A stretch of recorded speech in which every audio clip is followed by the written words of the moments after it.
DavidE4217 on Discord.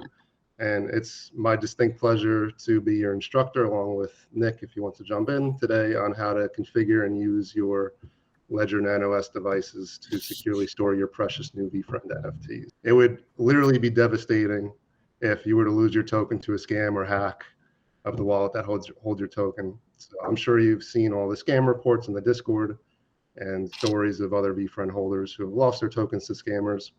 So I've personally been in the Discord since the drop back in May, and have firsthand seen what these scams can cause. So it's kind of why I've helped over 500 people purchase and set up their hardware wallets over the past 8 months. And it's more important than ever to store NFTs in a hardware wallet like Ledger Nano S and learn how best to employ good security practices when interacting with others in Discord on the blockchain.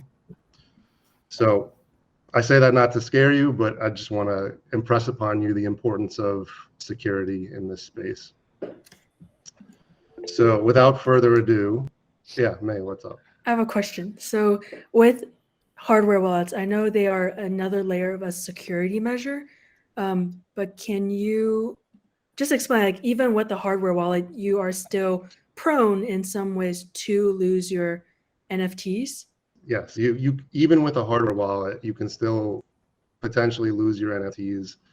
The two main ways would be if you sign a scam transaction, and you're basically approving a transaction that gives somebody else, i.e. the scammer, access to take stuff out of your wallet, or if you give somebody your hardware wallet seed phrase.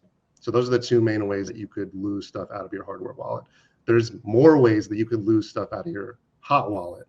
So that's why there's a lower % chance of you losing stuff out of your hardware wallet. That's why they're so important.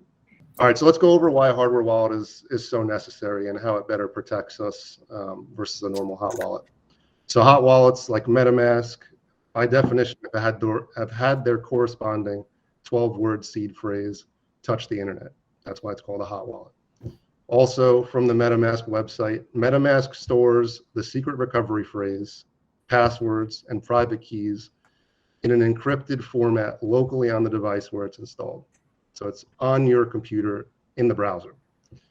So in addition, when you initially set up your Metamask wallet, the 12-word seed phrase is displayed to you via your web browser.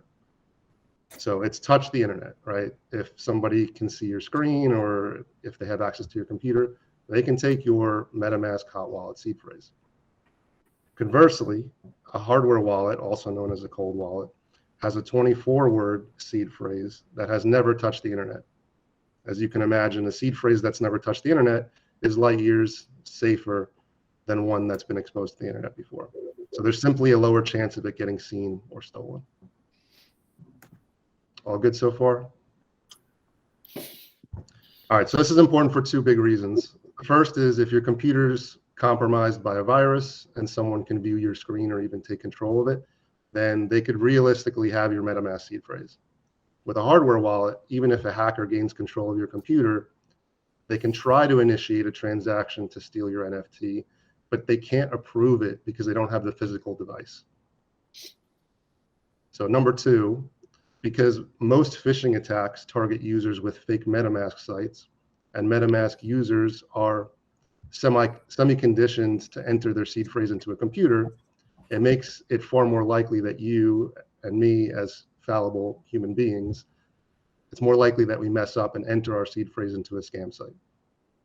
So this is not the case with a hardware wallet, since hardware wallet users are conditioned to never enter their seed phrase into a computer or any other internet-enabled device. So with MetaMask, for example, if you get locked out of your MetaMask account, the only way to restore it is to put your seed phrase into MetaMask in a web browser. Same thing if you're porting your MetaMask account from one browser to another or from one computer to another. The only way to do that is to enter your 12-word MetaMask seed phrase into a web browser, which is touching the internet. So it's not the case. It's not the same case with a hardware wallet. So with a hardware wallet, you're going to ingrain in your mind you never enter your seed phrase into any internet-enabled device, computer, no phones, no iPads, no nothing. All right, so now we understand why we might want to use a hardware device. So let's start setting it up. Any questions before we start the setup process? Go for it, man. Question. So when you have a hardware wallet, it still connects through a hot wallet, right? Meaning like hardware to MetaMask? So technically the hardware wallet can be used external to MetaMask, but the best way to use a hardware wallet, if you're going to be interacting with sites like VeeFriends.com or with OpenSea, you're going to have to use something like MetaMask as the conduit to connect your hardware wallet to those websites.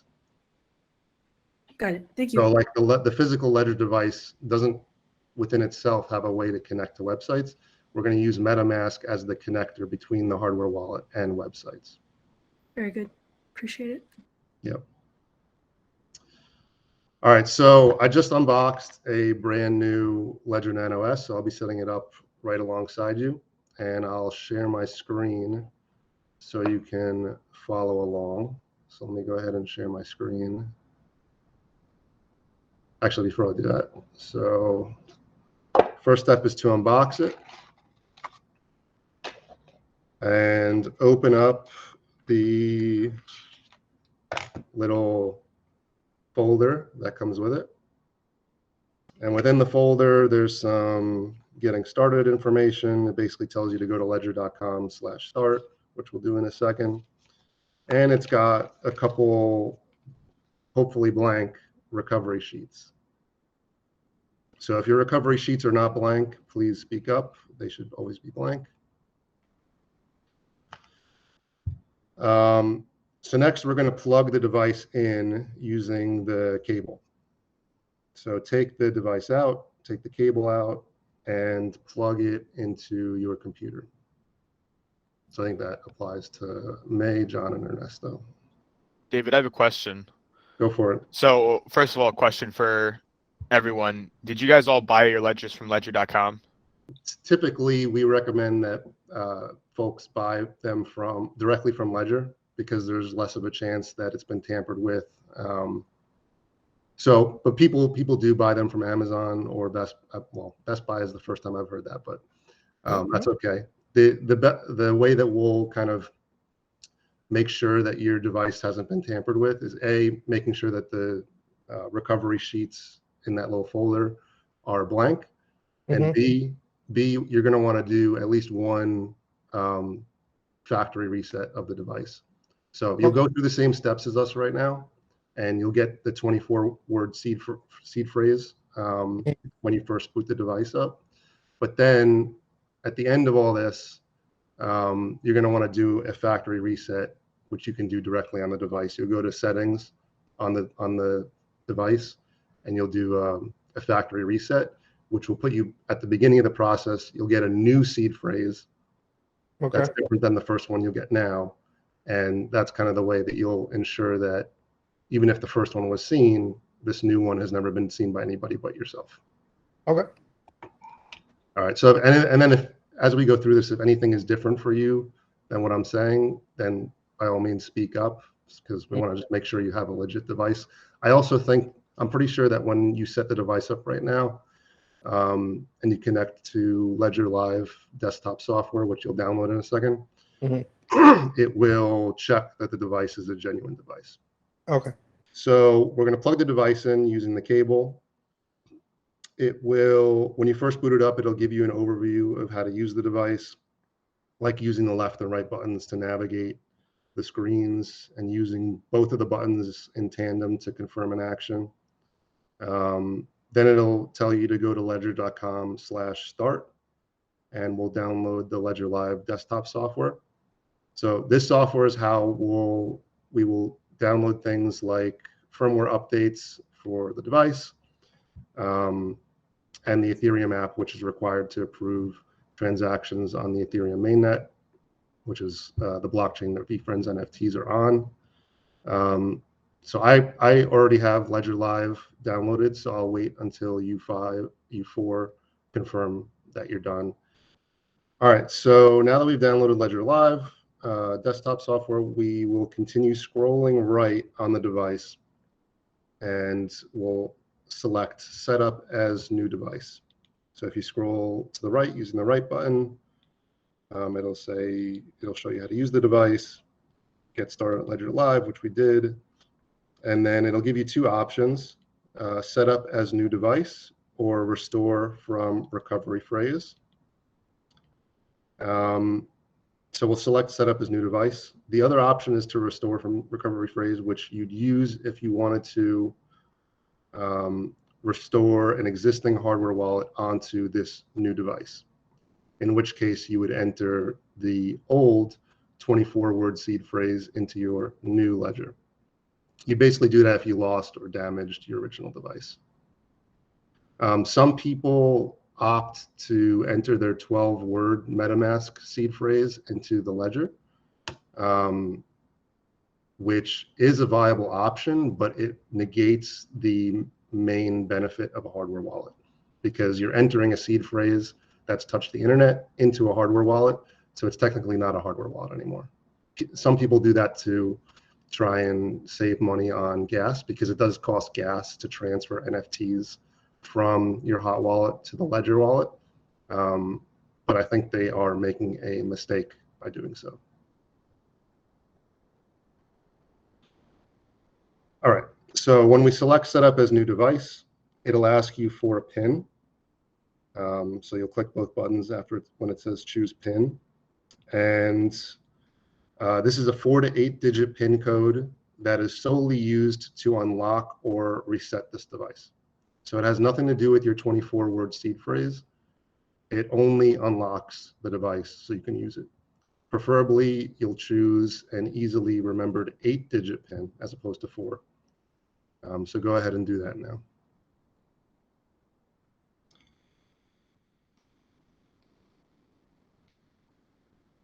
And you'll use both buttons to confirm each one. And if you need to go back, just scroll through the numbers. You'll see a arrow to the left with an X on it if you need to delete something. All right, so next up is the 24-word secret/seed recovery phrase. So this is the private key. It's basically a human readable form of your device's private key. The actual private key is just a long string of letters and numbers that is not human readable. So this is a better way for humans to kind of write down and save their private key. And so it's a key that gives you access to all of the wallets tied to this Ledger device. So your Ledger device can have more than one wallet. It can have over 100. And the seed phrase is, it gives you access to all of them. So, and it's your only backup if your device gets lost or damaged. So it's very, very important to both keep it safe, but also ensure that it's not lost forever, like it doesn't get burned or whatever.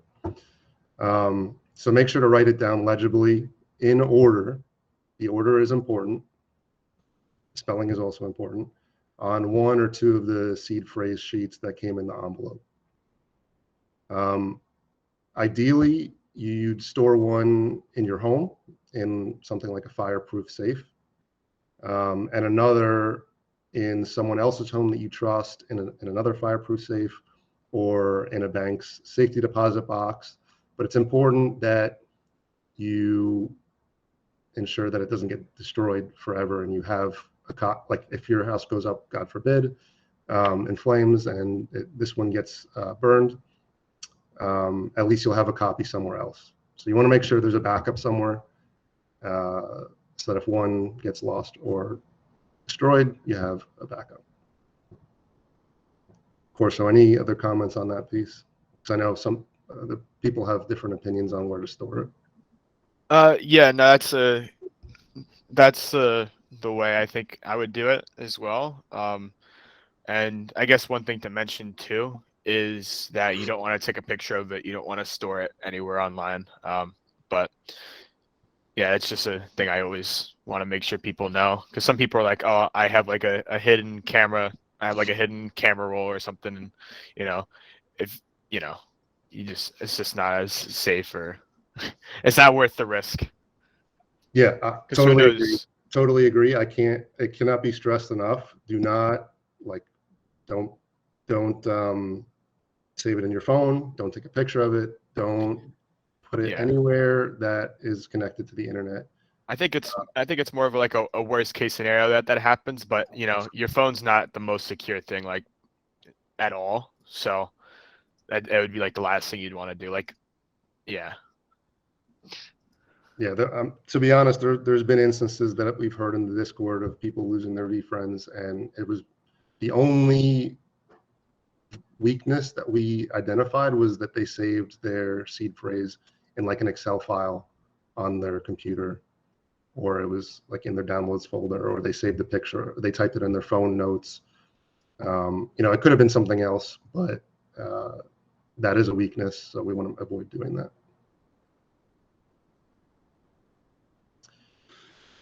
All right, so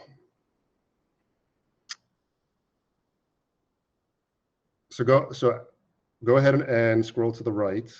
So it says your device will generate 24 words. They are your recovery phrase. It is your only backup to restore your accounts if needed. Write it down on your recovery sheet in the correct order. And then it says press both buttons to continue. So go ahead and do that.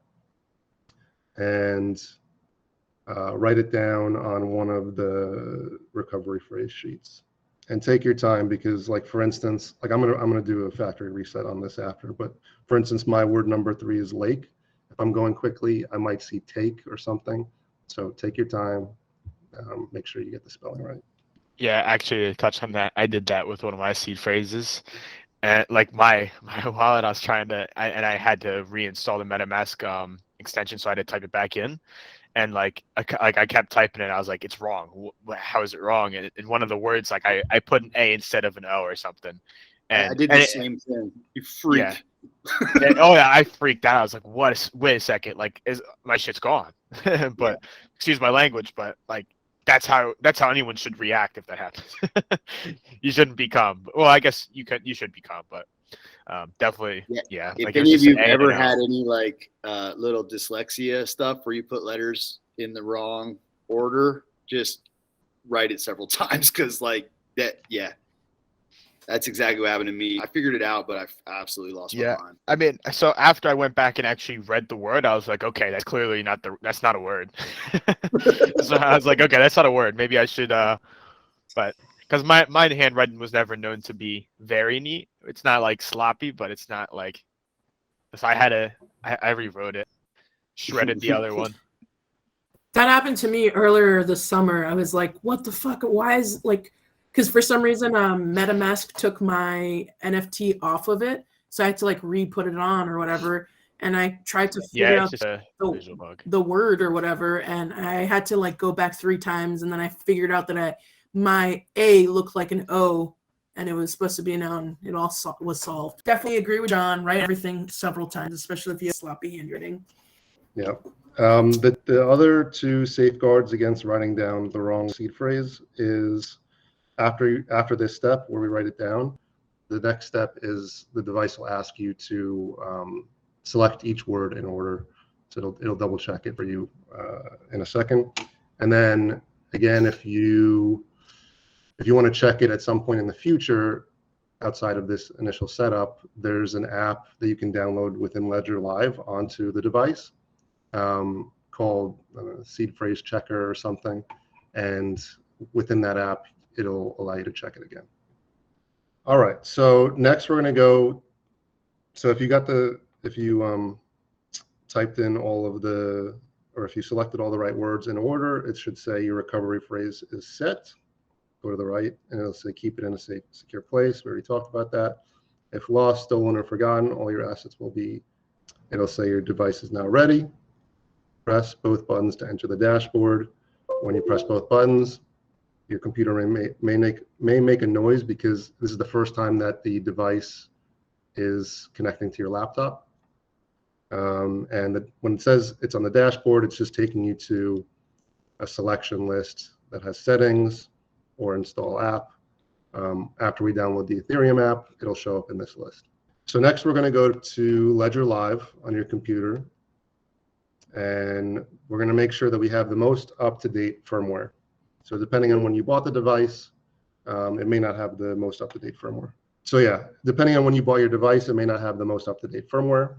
And we're also going to download the Ethereum app.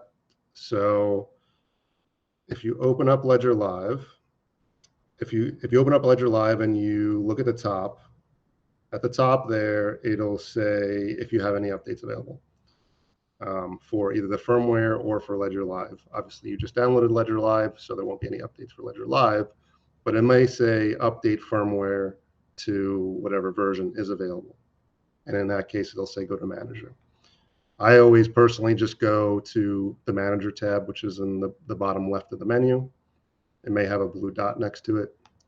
So we'll click that. And it'll say allow Ledger Manager on your device. To do so, you just push both buttons on the device. So we'll see that for my device, a firmware update is available. So we'll update the firmware.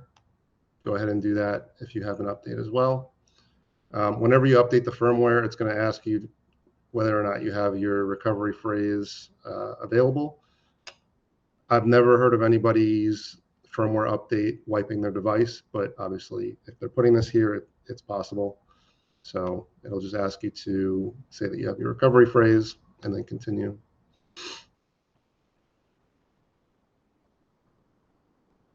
They put that warning there because if you don't have your recovery phrase and it wipes the device by accident, you're kind of SOL.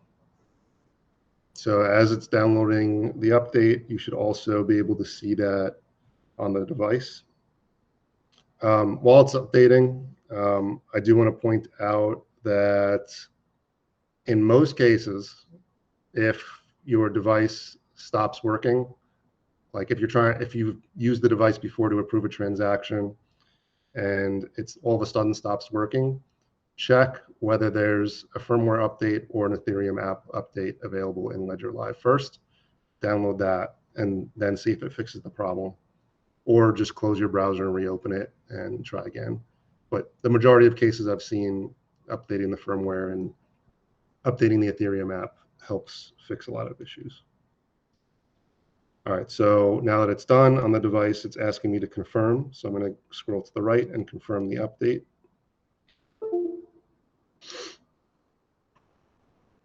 It's going to process once more. Now it's going to ask me for my PIN. So I'll enter it.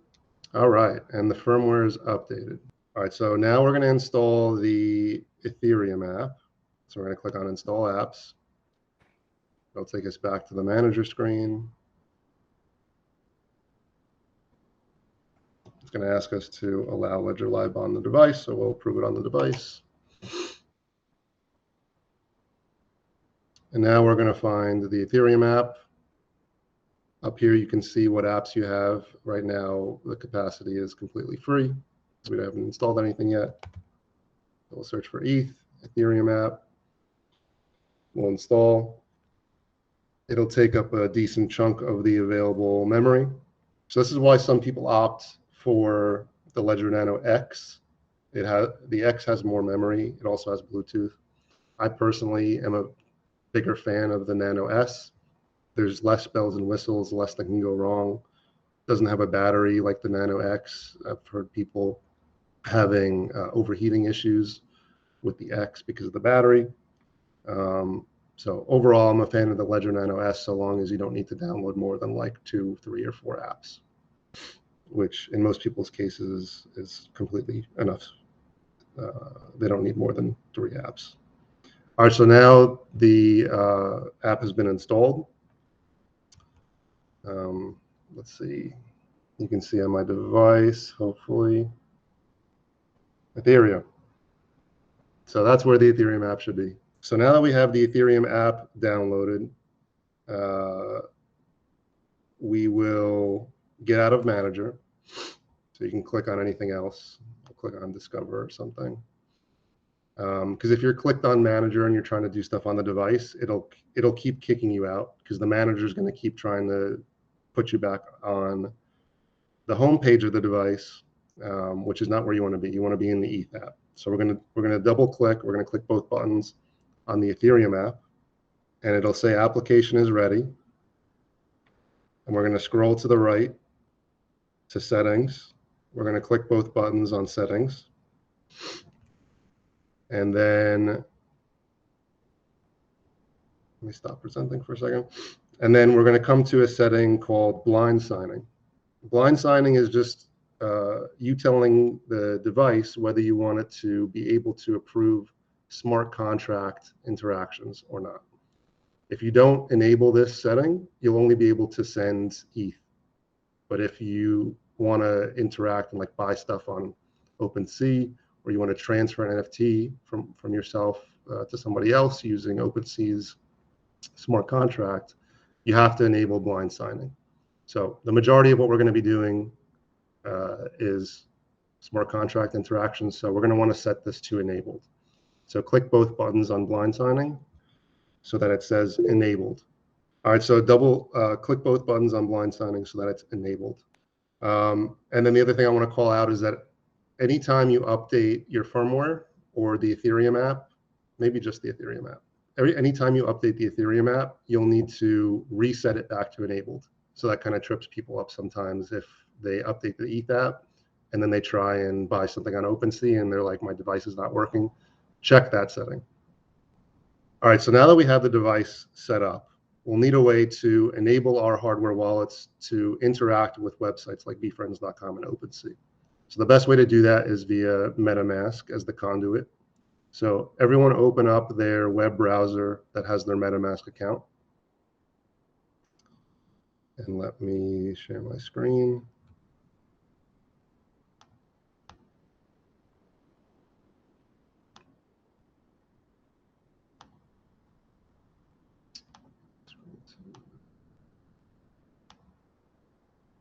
All right, so hopefully you're seeing my screen. I'm gonna go to MetaMask and we're gonna open MetaMask. So next, click on the colorful circle, which will bring up your account page. Then we're gonna go to settings. We're gonna go to advanced. And let's change, if it's an available option for you, we're going to scroll down and change the preferred ledger connection type from anything else to WebHID.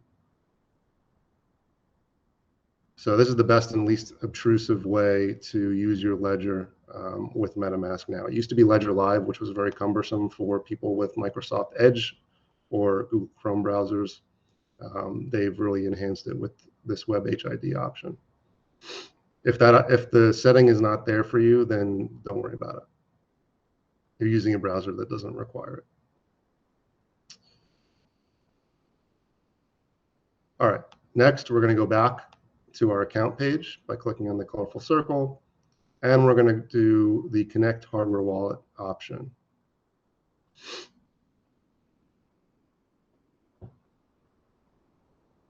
We're going to select Ledger because we're using ledgers. We're going to continue. We're going to make sure that the device is plugged in and it's awake. If it's not awake, put in the PIN. And we're going to continue. Because we've selected WebHID, it's going to bring up this extension box, and we're going to click on our Nano S. We're going to click Connect. If it says unknown error, it's because I am not in the Ethereum app. So make sure you are in the Ethereum app and it says application is ready. I'm going to try it again. Now it says Nano S paired. I'll connect.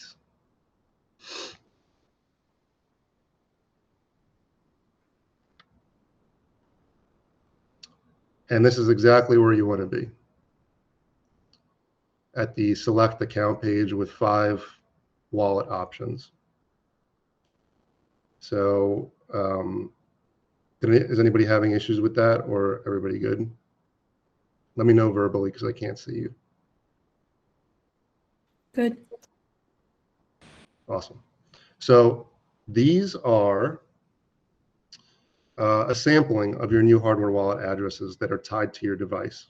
We have one ledger device, but we have multiple wallet addresses tied to this single device and this single seed phrase.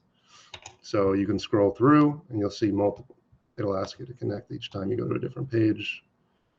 But you can scroll through and you'll see a lot of different wallet options. All of these start out empty.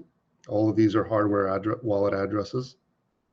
So let me go back to the first page. Because they're all empty and the wallet address doesn't matter, we are going to just choose number one. And actually, we're going to check both number one and number two, because this goes back to what Corso was saying before about like minting and buying stuff from a hardware wallet. So we'll select 1 and 2. We'll select unlock.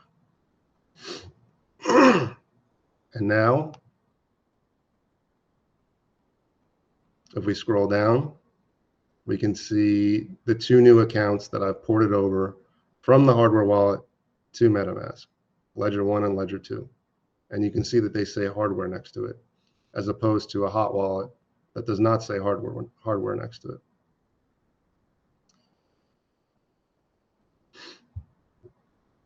All good so far? All right, so the reason why I like having new hardware wallet users port 2 wallet addresses over as opposed to 1 is so that 1 can be your cold storage wallet for your valuable NFTs that you'll never connect that wallet address to random websites. You can connect it to VeeFriends.com if you need to claim a role. You can connect it to OpenSea because OpenSea is pretty trusted, but I would definitely not mint or connect to any random websites with your cold storage wallet. That's the wallet that you're going to store your Sorcerer Scholarship token in. But then the second wallet can act as your minting wallet. And so that wallet should not hold much value. Store only enough ETH on there that you need to mint with, like, I don't know, 0.5 ETH, 1 ETH, whatever. Don't store all your ETH on there. Don't store your valuables on there. And then that way you can connect that minting wallet to a minting site that you hope is safe and secure. But if you are signing a scam transaction via minting, you're not going to lose everything, right? You're not going to lose your cold storage stuff. So I do want to harp on that. So if the minting wallet gets compromised, the cold storage wallet, the other wallet, will be just fine, so long as it's not your seed phrase that got compromised. And your seed phrase can't get compromised by signing a transaction. It can only be compromised by storing it in an internet-enabled device, or by telling it to somebody, or if somebody steals it, your paper. Go for it. Well, it's just me. So if I were to mint from, like a fakes mint, and let's say I mint it with Ledger 1. Mm-hmm. So in that case, the worst that could happen is they just get the ETH and they just get the ETH, but they still can't get anything within Ledger 1 because we would still have to sign for it. So if you sign a transaction from Ledger 1 and you have both ETH and NFTs in Ledger 1, and the transaction is allowing the scammer to take stuff from that wallet, you could lose both the ETH and the NFTs. Understood. Cool. But the distinction is that there's sort of like a firewall between Ledger 1 and Ledger 2. If Ledger 1 gets compromised because you signed a scam transaction, Ledger 2 is fine. Same thing if you sign a scam transaction in Ledger 1, your MetaMask accounts will be fine. The same thing goes for seed phrases being compromised.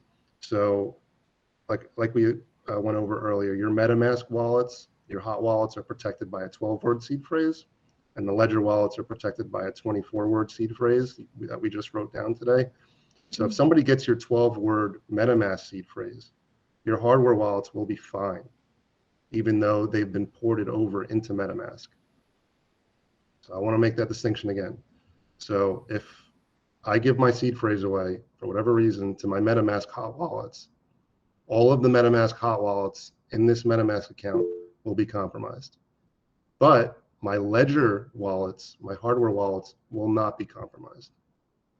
Yep, go for it with the question. If your USB gets damaged, that's why we have the extra code so that we can just transfer it onto a new USB essentially. Exactly. If you're, yeah, if you lose or you damage this device, you just buy a new one and you type the 24-word seed phrase into it, and you'll be back up and running. David, and if your Ledger 1 is compromised, you would say like, hey, just delete that Ledger 1 and you can still go about your day with your hardware wallet. Exactly. Yeah, you write off that single wallet address. You can delete it out of MetaMask, and you can continue using the device along with all of the other wallets. Like Understood. all right, so now we have two hardware wallet addresses ported over from Ledger into MetaMask. We can use MetaMask to connect them to OpenSea. But before we transfer NFTs, I always like to do a quick test. Let me take a quick poll. Does everybody have like an extra 5 or 10 minutes after 1 p.m.? Just want to make sure we have enough time. Is that a yes? Scholars?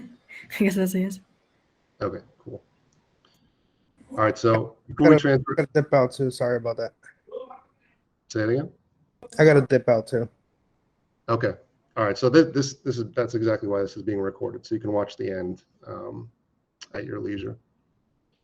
All right. So we'll send 0.1 ETH or whatever small amount from our hot wallet account to our new Ledger 1 hardware wallet, and then we're going to send it back because we want to make sure that we have full control over the Ledger wallet, and we want to also get some practice signing a transaction with our Ledger device.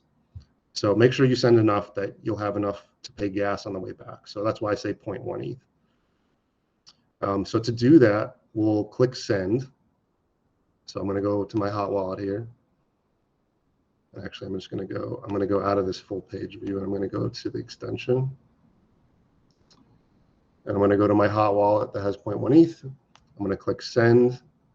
I'm going to click transfer between my accounts because I'm sending to myself within this same account, and I'm going to send it to Ledger 1. I just want to make sure that I'm going to send it to the right one. That's 8AB3. Okay. Send, transfer between my accounts, Ledger 1. I'm going to send the max. I'm going to click next, and I'm going to sign the transaction in MetaMask. Yes, it's going to cost gas. It's worth it. So because we are signing the transaction within a hot wallet, we don't need the approval of the ledger. So we just sign it in MetaMask. The ETH will be sent, and when it completes, the ETH will be in the new hardware wallet. So this is why airdrops work for hardware wallets, because the person sending you something doesn't need the approval of the physical device to send things to the hardware wallet. You only need the device when you're sending things out of the hardware wallet. So that's why airdrops work. All right, so now the MetaMask hot wallet is empty. We're going to go to Ledger 1, and we see that the ETH has arrived. Perfect. So next, we're going to send the ETH back to the original hot wallet. We'll do it the same way we did the first transfer. We'll click send, transfer between my accounts, and we're going to send it to MetaMask hot wallet. Yours may be named something different. We'll send the max. And before you click next, make sure that your Ledger device is awake. and also in the Ethereum app. So what you should see on the device is application is ready. So we'll click next. I'll confirm it in MetaMask, and now it's going to ask me on the device, review transaction. We'll scroll to the right, past all of the amounts and the address and the max fees until we see accept and send. And I'm going to click both buttons on that. After I do that, it'll say application is ready. And within MetaMask, now the transfer has been approved. Just because if the asset is in a ledger hardware wallet and you click approve in MetaMask, that's not enough. Nothing will happen. Nothing will leave the hardware wallet unless it's approved here as a second step. So we can see that the send was successful. We can see the ETH is now back in the hot wallet, and our test was a success. So now we know that we have full control over the hardware wallet. We have confidence in signing a transaction. The last step is to transfer your valuable NFTs, if you have any already, from your hot wallet to your ledger. So for instance, if you had your sorcerer token in your hot wallet, you would want to transfer it from your hot wallet to your hardware wallet. And the best way to do that is via OpenSea transfer. Do you store like, I know this might be a silly question, but like, where do you store your Ledger wallet just to keep it safe? I just stored it in my drawer next to my bed because if somebody gets a hold of this device, they can't really do much with it. They have 3 chances to unlock it with the PIN code, and that's why I wanted you to set up an 8-digit PIN as opposed to 4 because there's more combinations. They only have 3 chances to unlock the device with the PIN code. If they don't succeed within 3 tries, it'll factory reset itself, and then it's useless.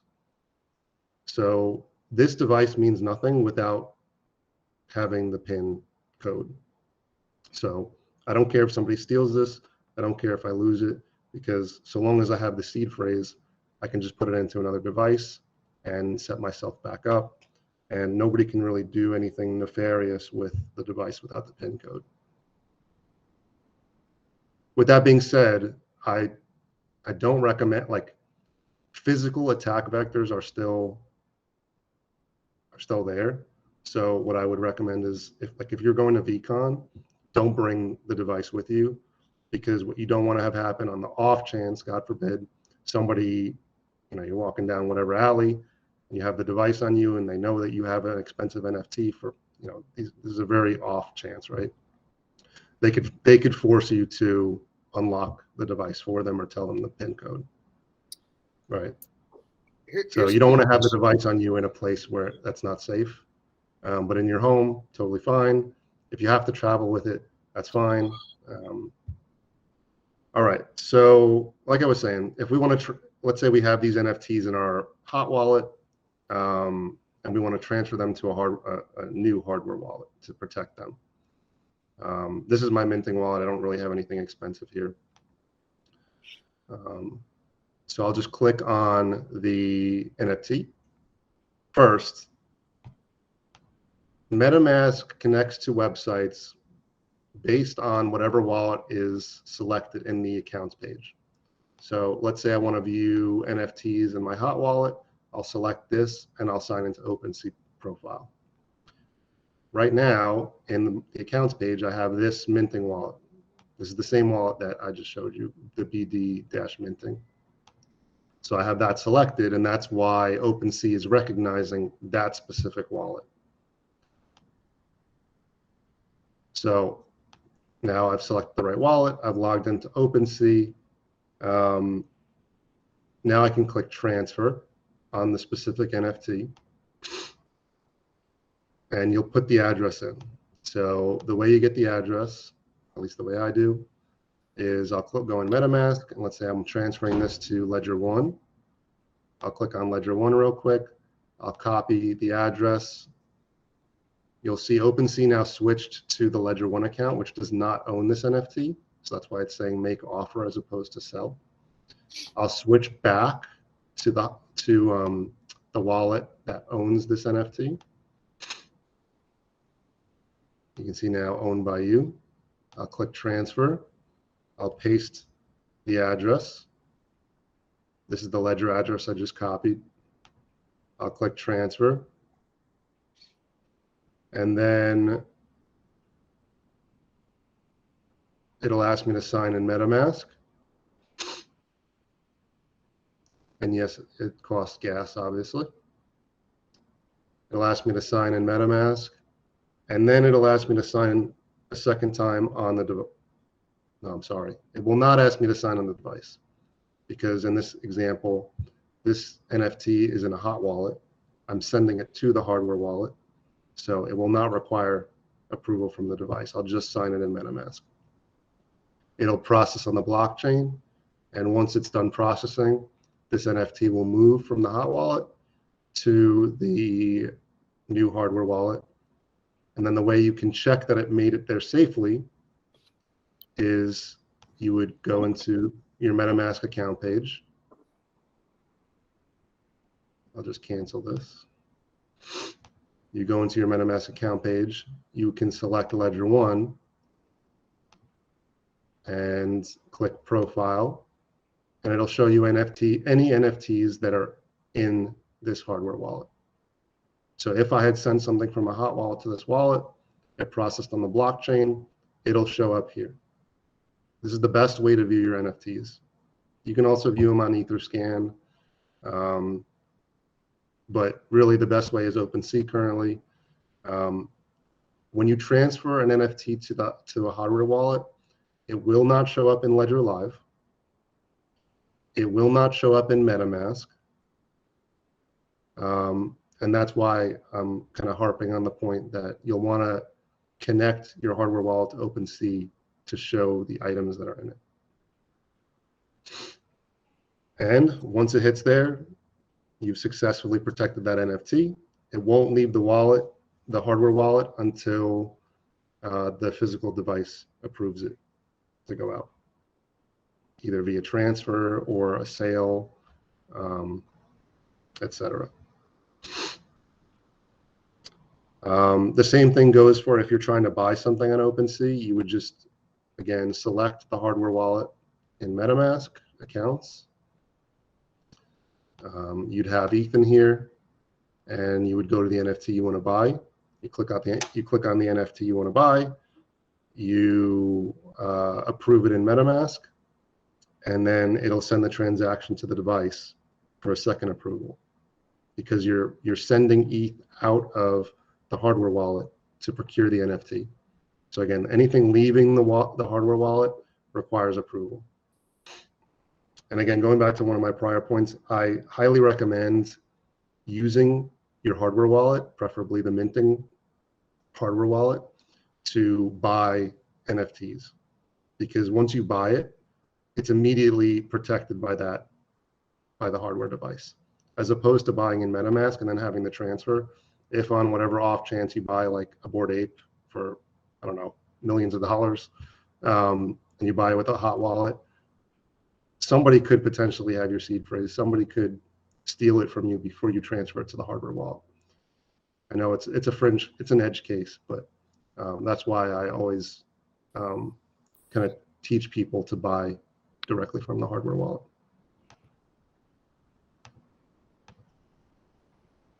So I'm going to stop screen sharing because we've gone full circle through the process. David, if I can take a minute of your time. Happy to answer any questions. I'm looking through the application. I can't figure out how to do the factory reset. Just lead me there real quick and I can do it myself. I'm sorry, are you pulling something up, or were you asking a question? Yeah, about the factory reset for the Yes, factory reset. Okay, so let me unlock the device.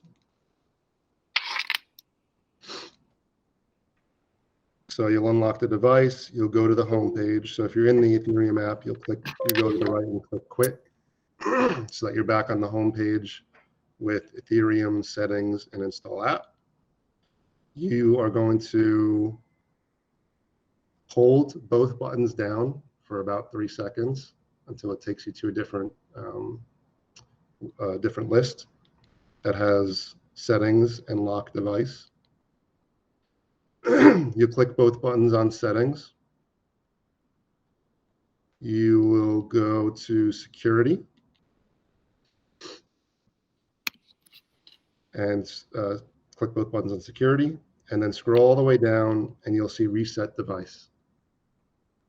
And you'll click both buttons on reset device, and it'll ask you for your PIN code to approve it, and then that'll factory reset it. Obviously you haven't transferred anything there, but I just wanted to call out if there is anything on any wallet tied to this device, you're wiping the device, so you won't have access to those wallets or those assets via this device. So you want to be careful when you reset it. You can always restore it with the seed phrase. But yeah, I just wanted to make that call out. But yeah, that's how you factory reset the device. When you boot it up again, it'll give you a brand new seed phrase. So that's cool. And once that factory resets in, I'll be good, right? Yes. Awesome. Thank you. Yep. No worries.